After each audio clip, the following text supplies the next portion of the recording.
Hello and welcome to our funky find for this week. And this week we are going to be showing you something a bit different that maybe you haven't seen in a while, or maybe you haven't seen at all. Who knows? This is the PDS1 from Ibanez. This is a digital distortion pedal from the 80s. If we can remember back to then when we all had poofy hair and stretchy pants and fingernail polish and all that stuff. Or maybe, it wasn't me, but, I'm sure there's a few high school photos I hope nobody ever sees of me. But nevertheless, this is a pretty awesome pedal in that it is digital, but you can get a really nice sound out of it that just, frankly, to me, doesn't sound very digital at all. And it has a couple of extra bonus features built into it as well. So let's just take a quick look-see here in the back. And what you've got is your input, surprise, surprise, power supply, and then you have what's known as SETI, which is Small Effects Digital Interface. And what this was made for was to sync up to and be programmed with two other pedals in combination. And there was also a MIDI possibilities with it as well. Essentially, it's pretty much non-functional for people for today. But back there in the 80s, that was living the large life there. You have your output, your wet output. So this will be the distorted output. But you also have a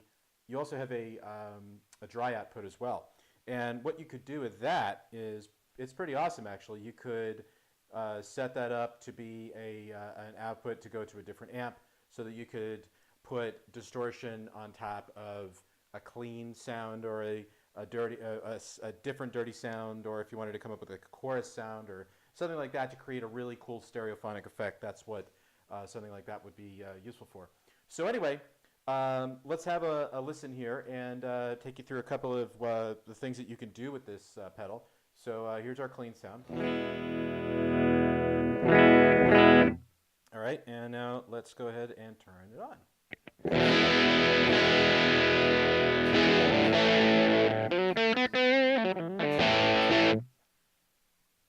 I should note that I'm using my 80s pink Yamaha guitar here with my humbuckers, because we got to buck that hum, and because, we're using an 80s pedal, so let's use an 80s guitar.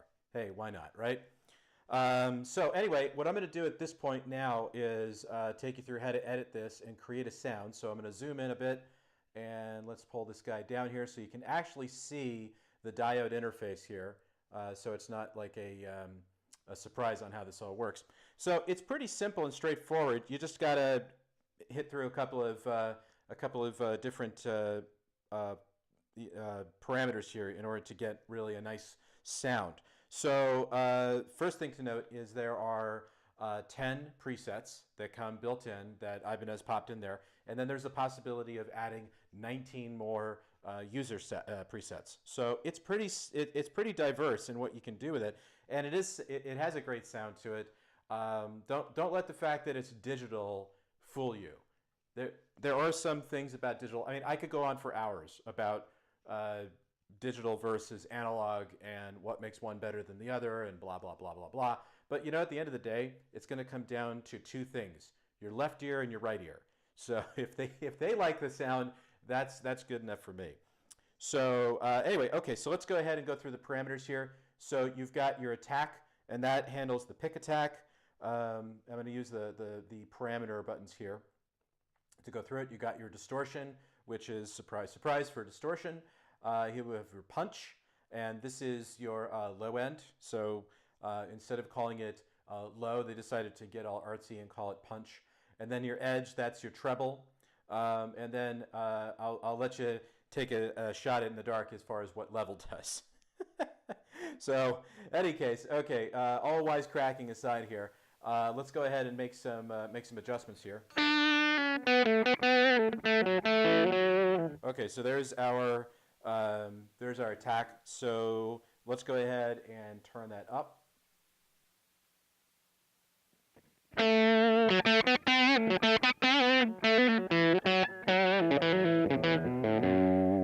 Okay, so in this case here, you can hear a little more sass, a little more attack added to the sound. Now that's going to come into play later when we put a few more things into this. So let's go to a different parameter here.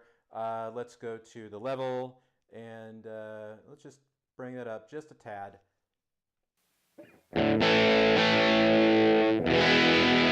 Okay, so not a huge difference, but again, give it time, folks. Give it time.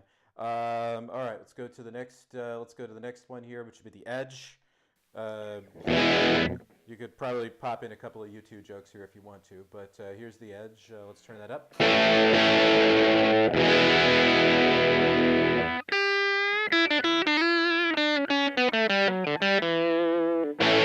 All right, and finally, let's turn that down just a tad. Now let's go to the punch. Let's take that all the way up there to 90. Well, aside from the guitar being slightly out of tune. Now, personally, I like a little more low end than high end, because if I want a lot more high end, the amp can probably give that to me. Like, for example, I can turn the amp up on the treble. Right, but we don't really need to do that. Finally, one last parameter we'll work with is, surprise, surprise, the distortion. So, as you can see, we're at 50. So we're at the halfway mark. So we haven't really even gone into what this actually can sound like when you want to start ripping and roaring. Let's get it up there to 90. All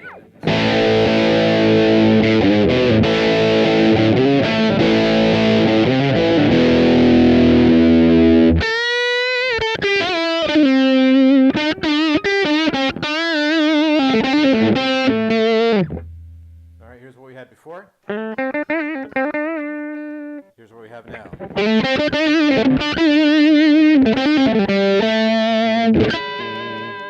All right, so you know, not too shabby for the 80s, right? Let's put a little chorus on there with my other chorus pedal.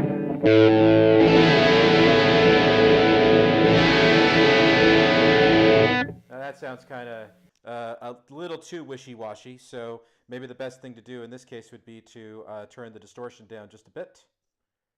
So let's bring that guy down. And maybe in this case, even though I said I like to have more punch than edge, in this case here, I'm going to put more edge on there.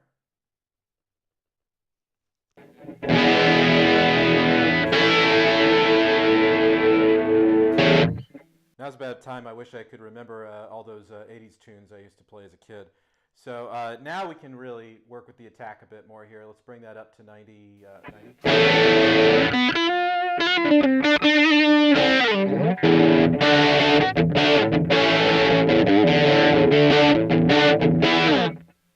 All right, so that sounds sufficiently weird. Let's turn off that chorus.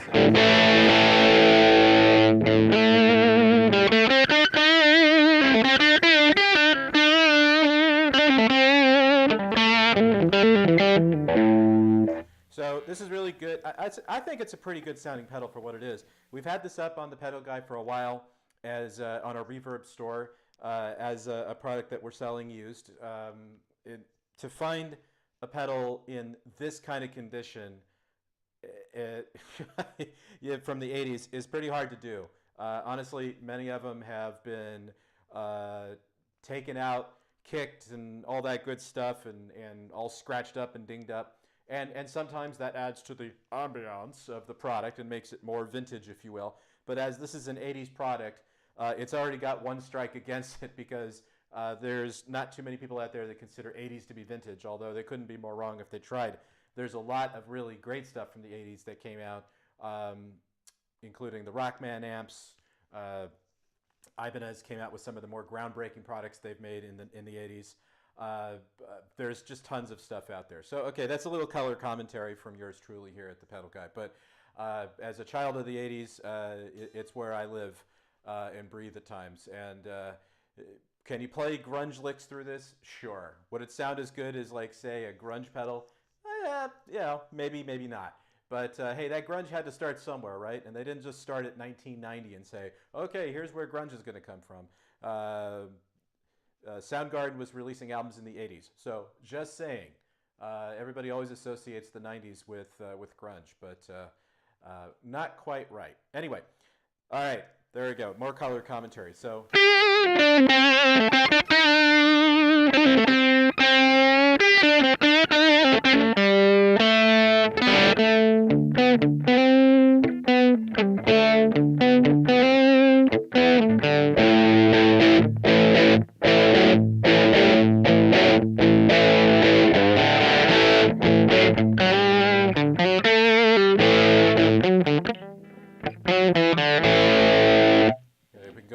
We can go to the neck pickup.